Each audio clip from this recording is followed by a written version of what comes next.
Niining panahon nga ang putling ebanghelyo gihagis sa mga hiwi nga pagtulunan. Kinahanglan mo barug ang mga tinunan ni Kristo sa pagpakigbisog sa paglaban sa pagtuo, nga magkausa ug alang sa tanang panahong gihatag sa Dios ngadto sa iyang katawan. Maoy hinungdan nga namugna kining tulumanon ang putling ebanghelyo. 30 minutos nga pagsabwag sa tinuod nga ebanghelyo. Kauban ni Pastor Jeremias Hangad, ang putling ebanghelyo. Tulumanon nga gihatod kaninyo sa Herald of Grace Radio Ministries Philippines. Ang putling ebanghelyo. Ang putling ebanghelyo.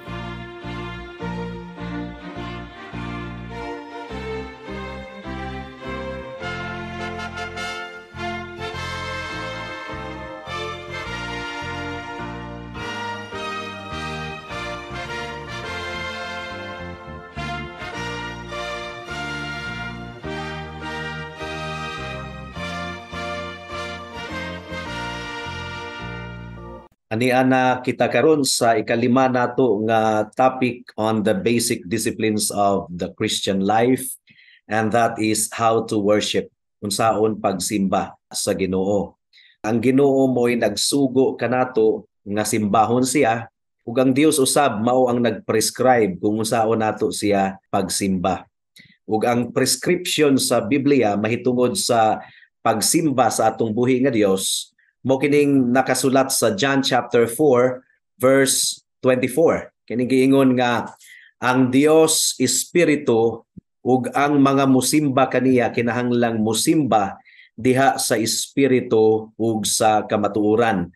As we progress in our study on worship, atong tun-an kung unsa gayud ang kahulugan niining God is a spirit, and they who worship Him must worship Him in spirit and in truth. Now, mao kini ang kamatuoran kung atong obserbahan ang mga pagsimba sa daghang mga kaiglisyahanan sa atong kapanahunan karon, mga kaigsuonan. So doon naging mga churches nga nag-provide og nagkalain-laing estilo sa pagsimba. Say for example, sa first service, alas 7 sa buntag hangtod sa alas 9, ang style sa pagsimba tradisyonal, hymnal.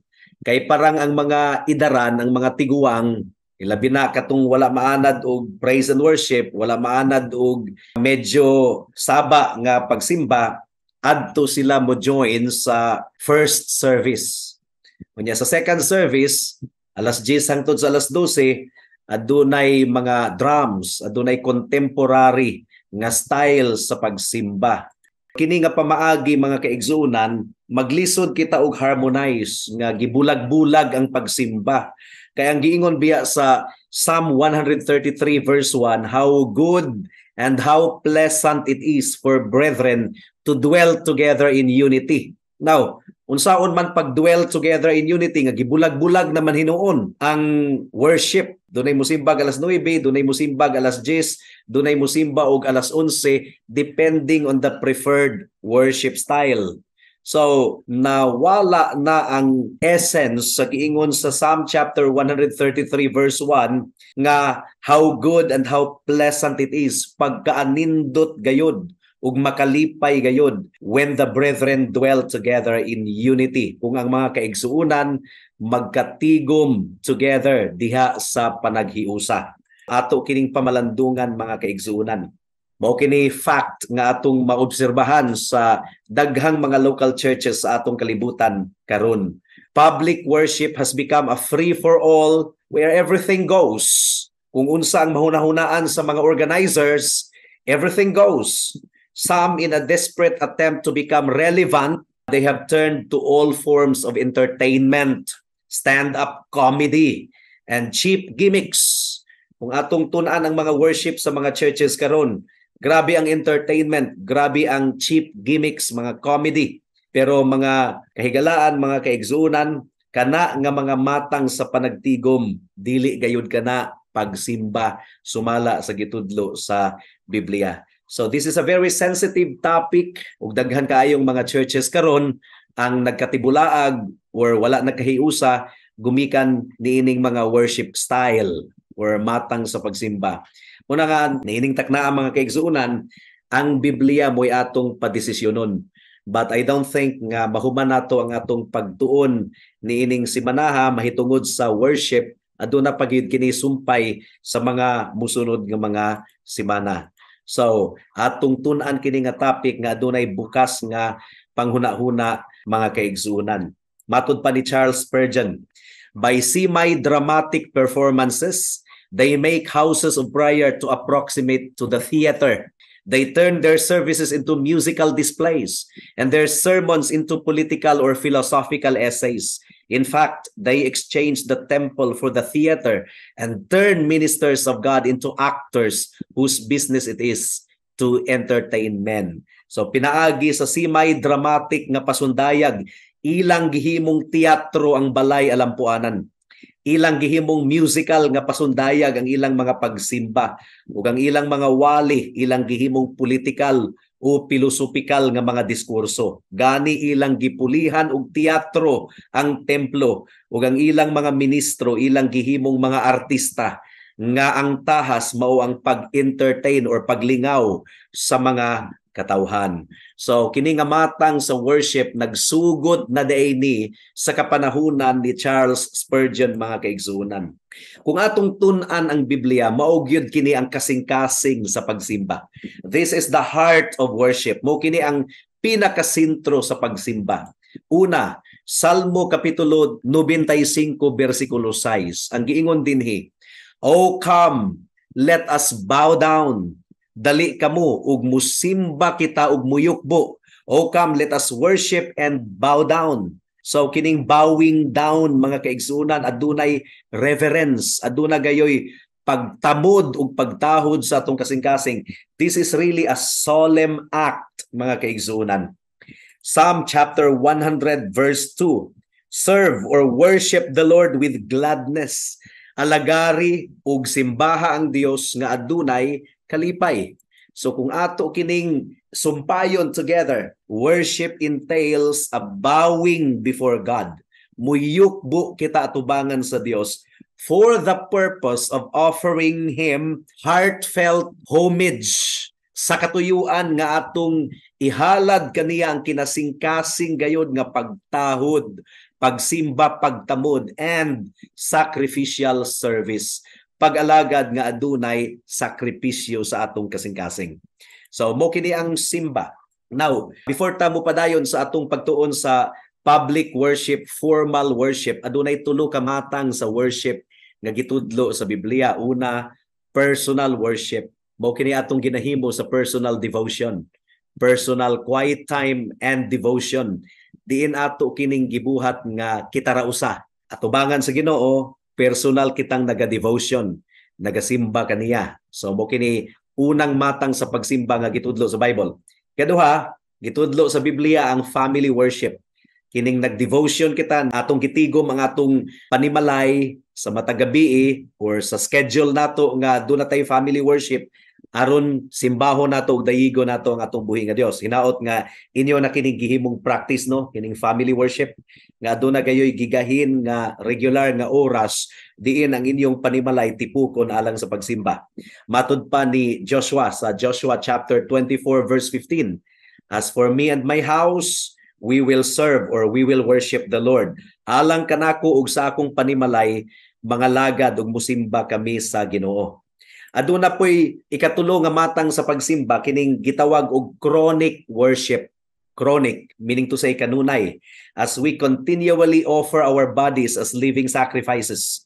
Romans chapter 12 verse 1, which is your spiritual service of worship. Kining chronic worship, bisan pa og naglakaw ka, drive ka mga kaigsunan or gatrabaho ka, you are in the spirit of worship. Galakaw ka nga kauban sa Dios, chronic worship kini. And we can do that anytime and anywhere. We should. Maglakaw kitang kauban sa Ginoo. So mo kini tulo ka matang sa pagsimba.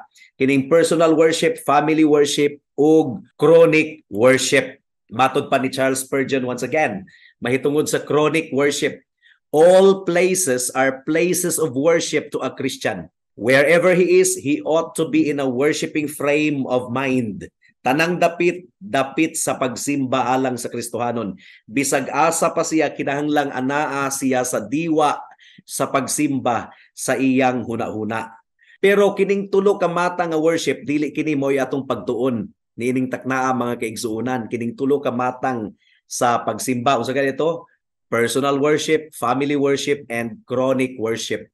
Ang atong topic mo kining ika-upat nga matang sa pagsimba nga gitudlo sa Biblia. Mao kining gitawag og public worship or formal worship or corporate worship.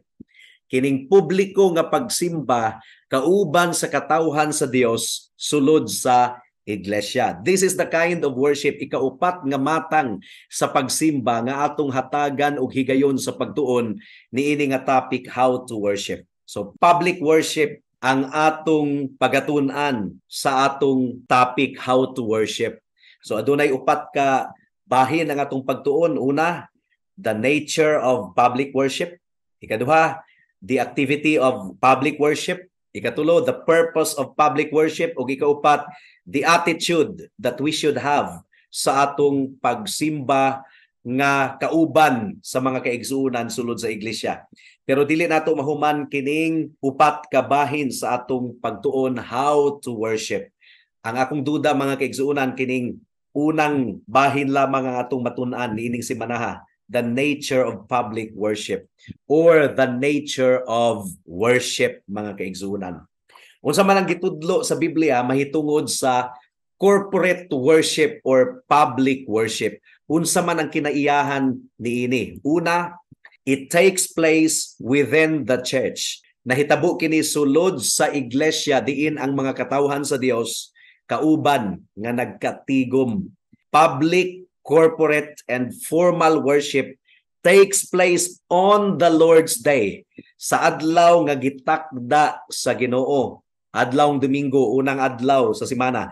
Later sa atong pagtuon, atong tun-an, nganong sa daang tugon, ikapitong adlaw, Sabado, pero sa bagong tugon, nabalhin sa unang adlaw sa semana, nga mao ang adlawng Domingo. So, paabutan ninyo kana nga pagtuon, kay mao kanay topic nga atong malabyan sa atong pagtuon, how to worship. Public, corporate, and formal worship takes place on the Lord's Day. Asa dapit? In the Lord's house, and it is only known within this context. Now, this is not to deny nga kung magkatigom kita sa adlang Huwebes, di ba? Huwebes ang atong prayer meeting. This is not to deny nga gasimba kita sa Ginoo sa atong prayer meeting every Thursday. Sa uban nga mga churches every Wednesday. Pero ang formal church gathering nga gitakda gayud sa Ginoo nga aduna gayoy specific nga sugo, mao kining Sabbath, mao kining Lord's Day. Ug sa bag-ong tugon, ang Christian Sabbath mao ang first day of the week nga gitawag usab kini og Lord's Day or adlaw sa Ginoo. Is there a biblical command to come together on Wednesdays to read a psalm and pray together? Walay specific nga sugo sa Biblia nga magtigom kita sa Miyerkules or sa Huwebes para sa prayer meeting or para sa singing of hymns and public reading of the scriptures. Wala. Pero ato kining gibuhat para sa dugang nga means of grace, wala may problema ni ana. Pero wala gayoy specific nga command or sugo sa Biblia nga magkatigom kita sa Wednesday or Thursday or bisag unsang adlaw. But we are told to keep the Sabbath day holy. Apan klaro kayo nga aduna gayoy sugo sa Biblia nga bagahin kita og usa ka adlaw sa usa ka semana kining Sabbath day, Christian Sabbath, and to gather together on a specified day of the week to conduct public worship. And this is the Lord's Day, mga kaigsuunan. What is church? Ang iglesia, gikan kini sa Griego nga pinulungan nga ecclesia. Ang pulo nga ecclesia, mga kaigsuunan, kining pulo nga church. The Greek word is ecclesia, which literally means out from, for the intent of, to gather. So gitawag kita gikan sa gawas aron kita magkatigom. So the word refers to more than being called out of the world. Ecclesia, meaning to say called out of the world.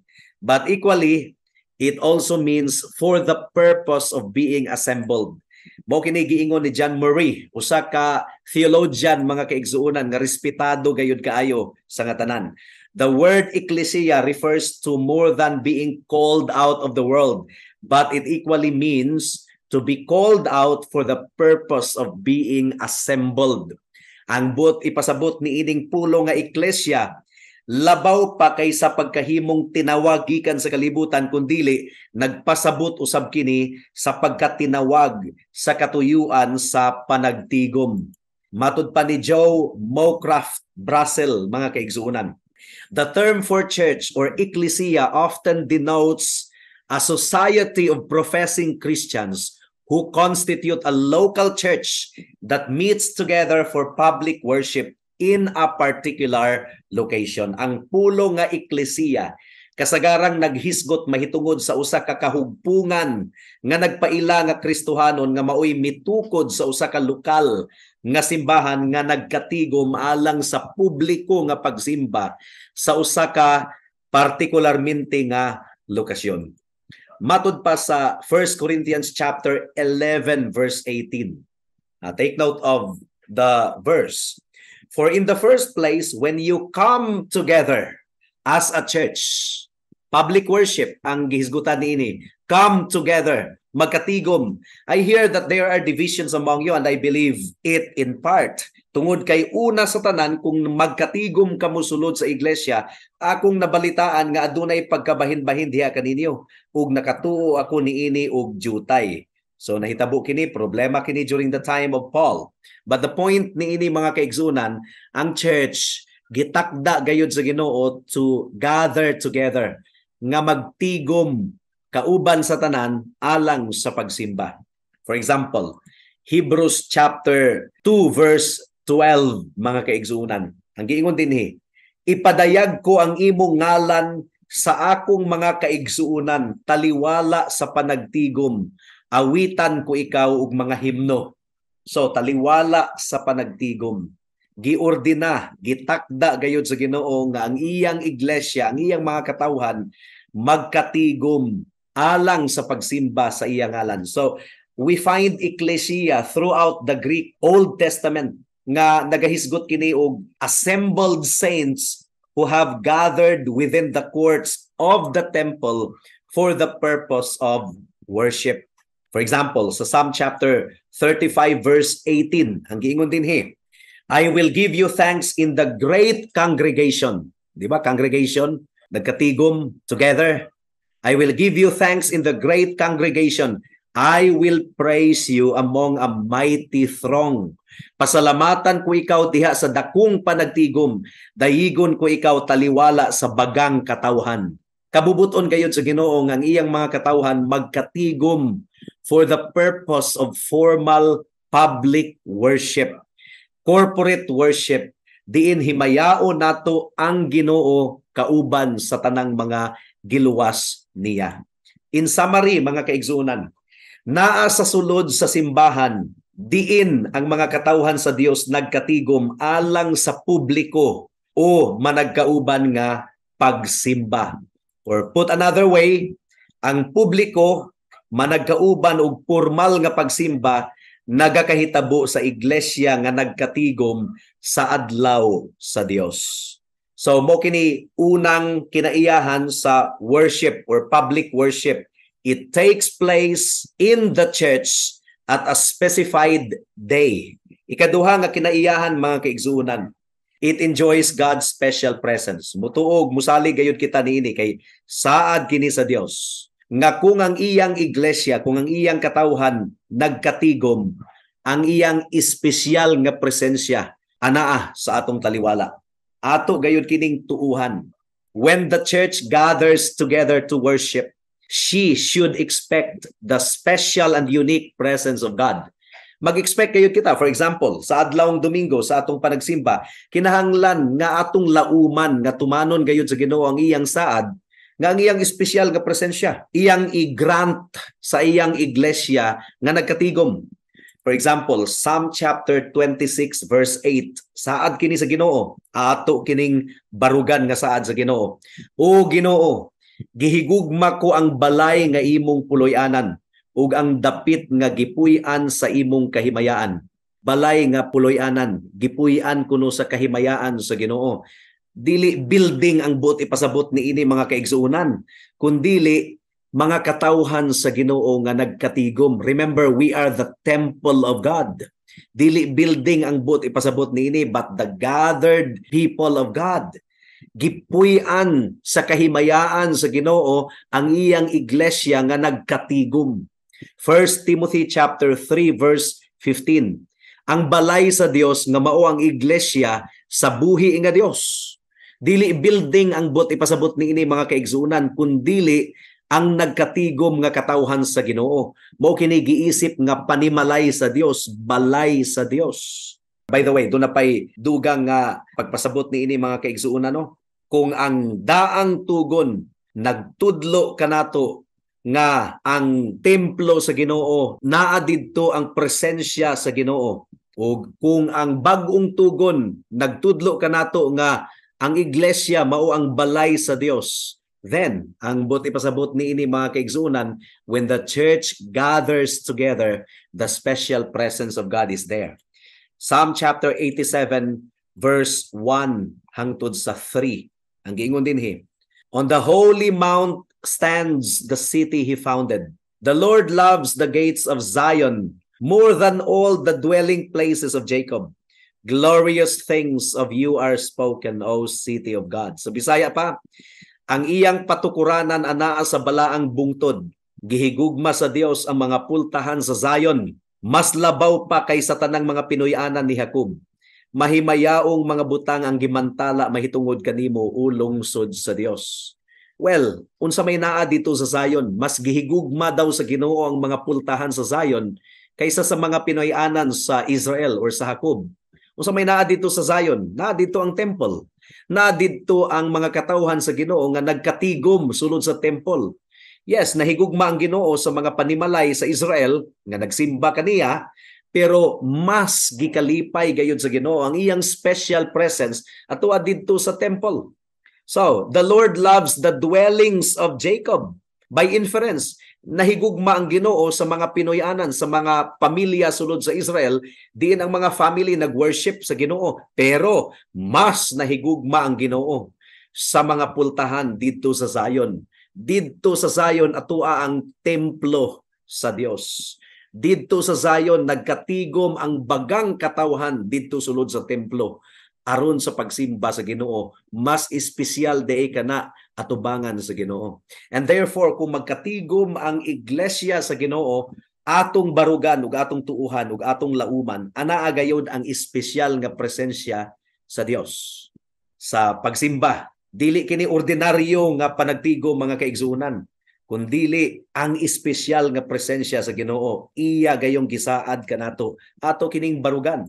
Matud pa ni Albert Barnes, much as he might be pleased with their quiet abodes, the fact that his worship was daily celebrated in those happy families, yet he had superior pleasure in the multitudes that crowded the ways to the place where they would publicly acknowledge him as their God. Tinuod nga nalipay ang Ginoo sa ilang mga hilom nga Pinoy-anan, tungod kay ang iyang pagsimba ginapangilin kada adlaw ni adtong mga malipayon nga pamilya, apan aduna siya ay mas labaw nga kalipay diha sa mga bagang katawhan nga nagkatigom nga nag-ila kaniya ingon nga ilang Dios.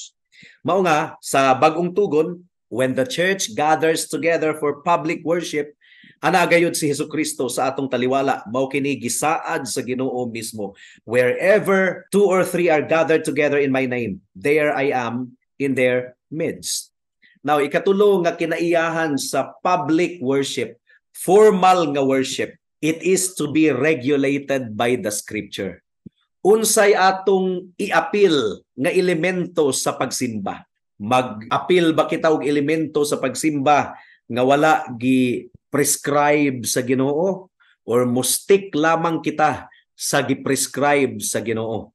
If we are to study the scriptures, and we will expound more on this sa sunod nga mga semana mga kaigsuonan, what we do in public worship, ang atong pagahimuon sa public worship is to be regulated by no other source but the scriptures of the Old and New Testaments. Ang mag-regulate sa atong panagtigom publicly ang Biblia. Ang mag-regulate dili ang preference sa organizers. Dili ang atong mahunahunaan nga murag nindot buhaton. Ang mag-regulate sa mga elemento sa atong panagtigom alang sa pagsimba ang Biblia mismo. This is at times referred to as the regulative principle of worship. Regulative principle of worship. Nga mo kini gi-coin sa mga Reformed and Puritan forefathers, sama ni John Wesley, sama ni John Calvin, ug uban pang mga reformers, mga kaigsuunan. Regulative principle of worship. In fact, at the very core of the Reformation, ang pinaka-kasing-kasing gayud, pinaka-sentro sa Reformation was the conviction that the Scripture alone was the standard for faith.